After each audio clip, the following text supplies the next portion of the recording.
Hi guys, how are you? So nice to connect to you. Welcome to this channel. My name is Laura. This is Pleiadian Healer from PleiadianHealer.com, and welcome to this video. So today we're going to make a separate video on this topic, and I already mentioned it in a few previous videos on the sidelines. But since I do get a few emails here and there occasionally talking about it and asking me why they feel worse after taking it or that it doesn't really help, I decided I'm going to make a separate video on this and just direct people towards it once I have it. Or if you just come across this channel and you see it, this is a good information for you too. So we're going to talk about ayahuasca in this video and possibly also a few other plant medicines like Buffo.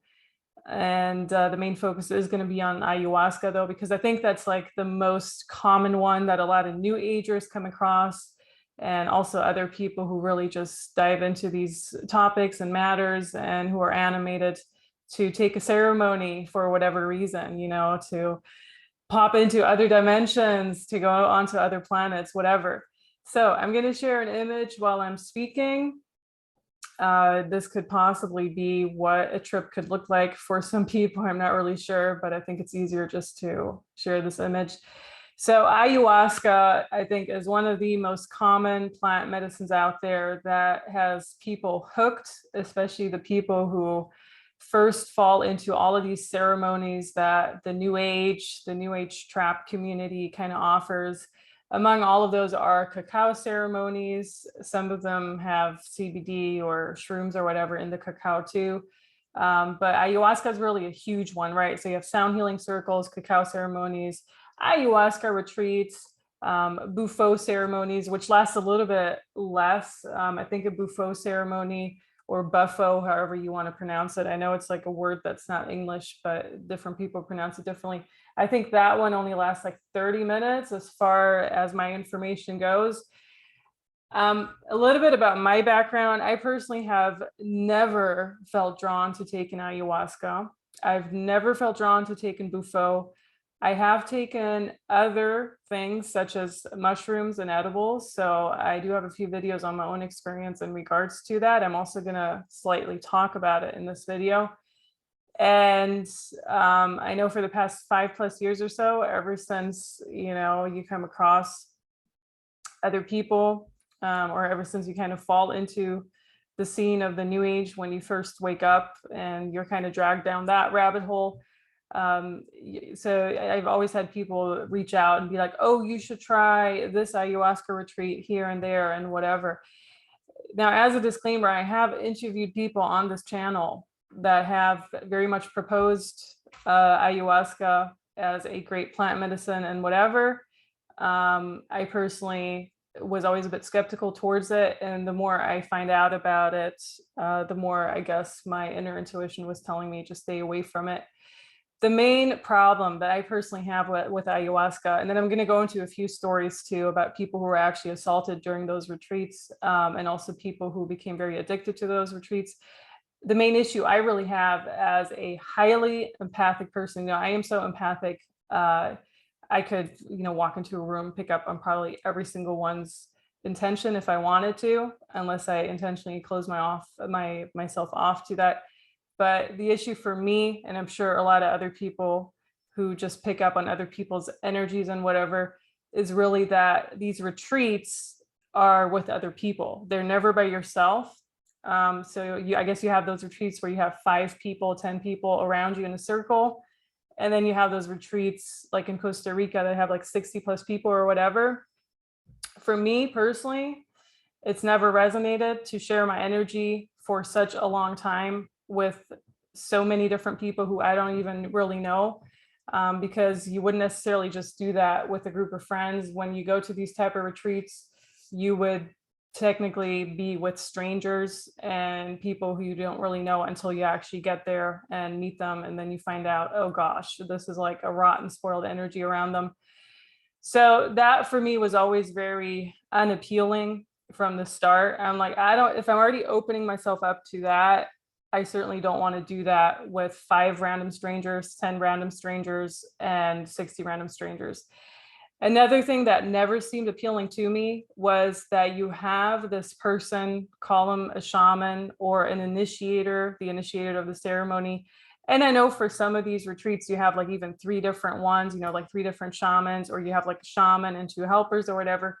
You have these random people that aren't under the influence of the drug or the plant medicine, and that are supposedly going to help you in case something happens during it, because I guess it's a very out of body experience from what a lot of people have told me, meaning you could actually trip and fall and hit your head or whatever. So obviously you need a few sober people around there helping you out, because it can be a bit dangerous.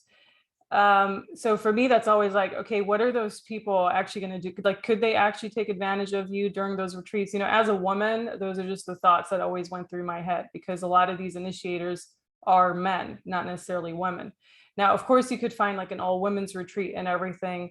That's not necessarily the point of this video, but it really is about, okay, so what is this, like, what are the dangers of this? And so I've come across people, you know, because for me personally, I was like, I'm out. This is not something I'm ever going to be interested in. Another main factor is simply that it puts you completely out of body. And when you get completely out of body with a substance, you always run across the danger of what? An entity entering, call it a walk-in, call it whatever, and these entities being able to take over your own body. So I just had a video out on ghouls trying to get to your energy, sucking out your energy. For example, when you're fainting and all those things, all of these experiences are out of body experiences.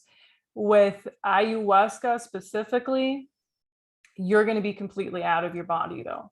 And from what I'm hearing, there's no in between where you can just take a little bit and be a little bit out of your body, like it would be with shrooms or other substances. No, you're completely out of your body. And there's a real danger of something entering and you possibly not being in your full consciousness anymore after the ceremony. It's also a very long ceremony. From what people have told me, it's almost 24 hours long, or it's overnight, you know, like 12 hours or whatever. Very, very long to do that to your physical condition, to your body, a very long time to do that to your brain as well, because obviously your brain's going to be in overdrive mode during all of this. You know, when you're having all of these experiences on psychedelics and whatever, you don't want to necessarily fry your brain for such an extended period of time. Now, sure, some could argue, I'm only going to do this once, never again, yada, yada. And in that case, you know, it's whatever. It's just, you have to consider that factor too, that there is a certain amount of brain damage that could partially occur because of those things. I think that's clear. If you take substances like psychedelics and whatever, you really are putting your brain on overdrive. Yeah, I mean, other people also argue, especially the people that do these on a regular basis. You know, I've argued with so many different types of people. I can tell you all the arguments they have. Oh, but new neurological networks are formed and you're actually going to be smarter after taking them and this and that. You know, personally, there's a reason that you're not supposed to be on psychedelics 24/7. The main reason for that is that you're not going to be able to function in real life. So you have to be very, very careful with any of these substances. With ayahuasca, there was a center here in Brooklyn, New York, which is where I currently am. And this is back in 2017 or 2018. So I'm not 100% sure if this is still the case, but back then they had a retreat center. And the main initiator was accused by an 18-year-old girl who took part in these ceremonies that he actually sexually took advantage of her during the ayahuasca retreat. It was a 12-hour thing, supposedly.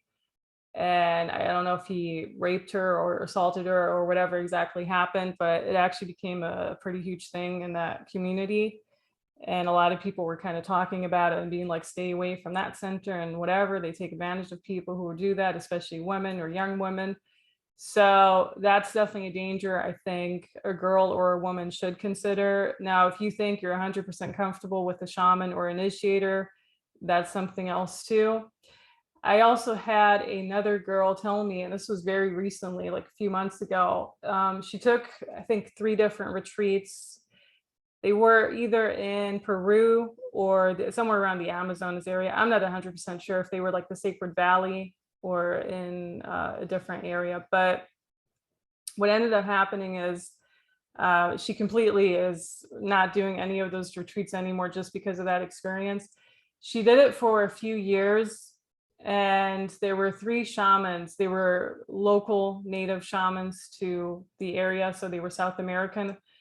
There were 3 shamans initiating this retreat, and in the last time she did it, and that was probably like around 2020, like around when the pandemic broke out.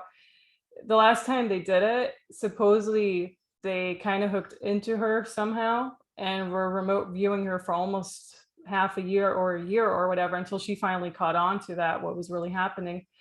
And they were trying to direct her thoughts and her behavior and whatever. So really effing with her in the astral plane. And then she was back in the US at that point, and when she was doing something like a major decision, whatever, she would always hear from them like the next day or around the same time. So she was like, this is odd, why are they messaging me? How do they know what exactly is going on in my life, right? So it ended up that, you know, she went to a different healer, and the healer told her what was going on or whatever. It ended up being that these 3 shamans were really just effing with the astral bodies of the people who were going to these retreats.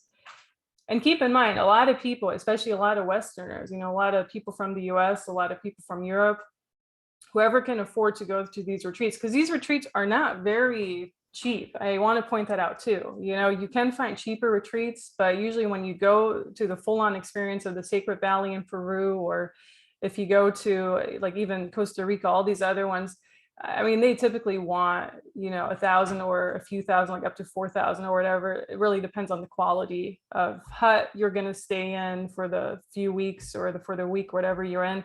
But they're not super cheap. So you're going to attract a certain type of clientele from the start. The clientele is typically from the richer countries, like the more westernized countries. They usually are very deep into the new age trap. And so with her specifically, these 3 shamans were really effing with her, probably effing with a whole bunch of other people who were, you know, from Western countries, and probably thinking it was very funny, you know, like as the South American shamans or whatever, we're really trying to direct her life as well in the form, you know, of major decisions, really trying to screw up a lot in her life. And then she had to go to a different type of healer, had to cut all of those cords and whatever happened, whatever they put on her, implants probably too. This was before I met her, but she literally just told me about it like a few months ago. So I had to cut all of that away from her. And then finally there was like no connection to them. And the moment that happens, they were going ballistic. You know, they were basically turning completely crazy towards her. They were like, what happened? You know, they were really acting so crazy, because that's what happens when you cut these entities off and they're feeding off of your energy field. It's kind of like reptilian energy. They try to get back and they try to enter through any other doorway they can. But since she had gone to that person who helped her in this case, she was good, she was clean. And after that, she also told me she felt much clearer. She literally felt like something had like kind of left her body or whatever. So there must have been entities inside her body after these retreats for whatever reason. And she also told me the reason she believes that people vomit during these retreats is simply because you're picking up on so much energetic trash from all the people around you that it's literally just floating around in the astral. It jumps on over to all the other people that are part of this specific ritual, and it makes you vomit because it's not your own energy, but you're picking up on, like, for example, the suicidal thoughts of the person next to you. You're picking up on the grief of the other person next to you. You're picking up on the other dark thoughts of that person across from you. So that's literally the only reason she thinks that people really vomit, because you're picking up on it like your radio antennae. And it's, yeah, so it's the entire vomiting, because people always argue that, oh, it's so cleansing when you vomit and it makes my body feel like I'm pure, I'm clean, whatever. But the only reason you're doing that is because your body's giving you like a huge reaction towards all the energetic trash that you're picking up. And that's usually coming from the people around you. So yeah, hooking into people, shamans controlling people, the vomiting because you're picking up on other people's energies, like your radio antennae. I think those are like the main reasons you should probably be very careful of the ayahuasca retreats. Are you going to have this with any other substance? From my understanding, ayahuasca is one of the strongest ones out there. And, you know, people have all of these out of body experiences. Oh, I was floating around in space in the galaxy and I saw this blue avian or this other alien looking at me and I found my spirit guide and all these things.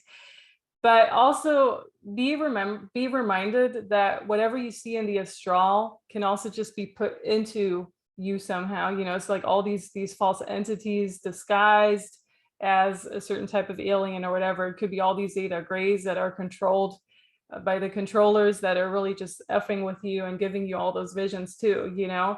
So it's very hard to distinguish once you're so out there and once you're so out of your body. It's also similar to astral projection, by the way, which makes you leave your body entirely instead of just staying in your body, being able to kind of remote view a little bit, but you're always fully grounded in your body during that process. So unfortunately, that's not the case with ayahuasca. And that's, I think, one of the reasons why I personally have never felt drawn to it. For me, it's very important to stay grounded during in my body and to stay within my body, because our bodies are our temples. They are one of the most precious things that we have. And I get so many emails, you know, from people. Like I've already gotten a couple of emails from people this past year who were like, oh, I took so and so many different ayahuasca circles or ayahuasca ceremonies, but I came out and I didn't feel much better afterwards. I felt better for a little bit, but then after that, a few weeks later, all the troubles came back to me and all of those things. And I was just like, yeah, of course, because they're not telling you how to heal from that. You know, they're literally just giving you this thing. You're in that for 12 hours or 8 hours or 24 hours, even depending on how long the ritual and the ceremony is going to be. I know it's different for different cases. Some people do like 3 full days during an entire week. You know, that's usually what the Sacred Valley retreats are about in Peru. And just imagine how much of brain activity is going on during that. I mean, you want to talk about frying your brain, that is frying your brain, in my opinion. You know, like there's certain things that you need to give a break in between, and doing so many intense things. I mean, if you do it once in your life, whatever, but for me, it's always the danger of you can really carry serious brain damage away from it too. I've seen it with people who, you know, I used to be part of a psychedelic group here in New York City years ago. I've seen it with people who were on those psychedelics, not necessarily ayahuasca. I did know this one person who took 50 plus ayahuasca circles in the duration of 2 or 3 years. So they were literally addicted to ayahuasca. And I think that's another danger. You can really become addicted to these psychedelics because they do make you feel better, maybe for a little bit. But the moment that high is kind of off and you're kind of like in your body again and you're a normal person or whatever, you're like, oh, I want to go back to La La Land. I want to go back to that colorful world where my spirit guide was talking to me or the aliens were talking to me or whatever. Let's go back to another ceremony. So it can make you addictive. I know that very well.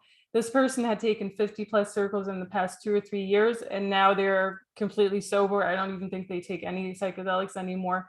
I used to hang out with this group of people who would take you know, they would take the shrooms regularly. They would also take acid regularly. The only thing I can ever really speak on is acid and shrooms because I've experienced that myself a few years ago. The problem with acid really is it's made by men. So it's made by mankind, it's made by people. And when they make it, because it's such a chemical component, they can actually put their own intentions and thoughts into it. So the sheet that they had made were from which I had taken a little bit back in the day was made by people who had like rotten intentions. And I had a really bad trip after that, not just because of that, but also because of the surroundings we were in and everything. But it was actually not a great trip at all for me. So after that, I was like, I'm not taking acid ever again. I have taken shrooms. And the danger with shrooms, once again, similar to ayahuasca, is it can make you addictive. I know people around me who have to microdose almost every single day to get rid of their anxiety, whatever. Is it good or bad? I mean, if you're dependent on any type of substance, be it pharmaceutical or be it shrooms, you're dependent upon it. So you should probably get away from it eventually, you know, after the first few weeks that it worked or whatever. I also know this one person who takes humongous shroom trips, like not just like one shroom here and there, but large shroom trips almost every week in nature to be connected to source or whatever, or to kind of just escape reality. And I'm like, you're probably frying your brain so much, like you can't even really function in real life anymore, you know? And then I also spoke to this person and I was like, well, have you ever like come across people who, you know, had suicidal thoughts after all of that? Because that can really happen. And he actually told me that, you know, I think he had gone to Burning Man or whatever, which you probably know what that is, but it's one of the largest burner event, you know, it's the burner event. And he had this one thing happen to him where someone actually had taken their life after being on a trip. I'm not sure if it was ayahuasca or shrooms or whatever, but somehow they had committed suicide during that. And the energy was very heavy for him, like the days after that somehow. So that definitely happened during one of those burner events. And I was like, well, I mean, that's probably because there are entities trying to hook into you while you're under the influence of these things. You know, you got to be very careful in what surroundings, what environment you take it. And the more open of an environment you take it, the more you're going to run into the problem. You know, people are always like, oh, let's go into nature. Let's take these things in nature. Let's roll around in a park or out there in the forest. You don't have any enclosed space. An enclosed space basically means nothing can really enter. So if you do it in a hut or whatever, you're already in a better situation than rolling around in a park, because entities, I mean, obviously entities can enter no matter what through the astral, but having a doorway, having a house, having a room wherever you are already helps a lot from stuff trying to enter. You're also protecting yourself on a physical plane, because there's less likely something going to happen when you're somewhere where you're familiar with it. You're talking about, you know, people maybe tripping over something and hitting their head. That is a huge danger with these type of things too. So that's why you usually need a few sober people around you during these trips. From what I've been told by people who initiated ayahuasca ceremonies and who also know the effects of shrooms, and these are people that I actually met in Sedona, Arizona, they seemed okay, but they still couldn't convince me to do an ayahuasca ceremony with them, and that was fine too. They were very respectful of everything. But from my understanding, what they told me is you can have the same effects with the right amount of shrooms that you're going to get during ayahuasca. It's obviously not going to be a microdosing of shrooms, but you can have the same effect if you take enough. With shrooms, what I personally like about it, from my experience, is you're not fully out of your body. You're fully able to go somehow back into your consciousness. That's not the case with ayahuasca. That's not the case with Buffo, where I've literally seen people faint during those ceremonies, you know, especially the Buffo one that only lasts 30 minutes. So I'm not advocating shrooms here at all, but if you really want that experience, maybe try something other than ayahuasca, you know, if you really, really want to have it.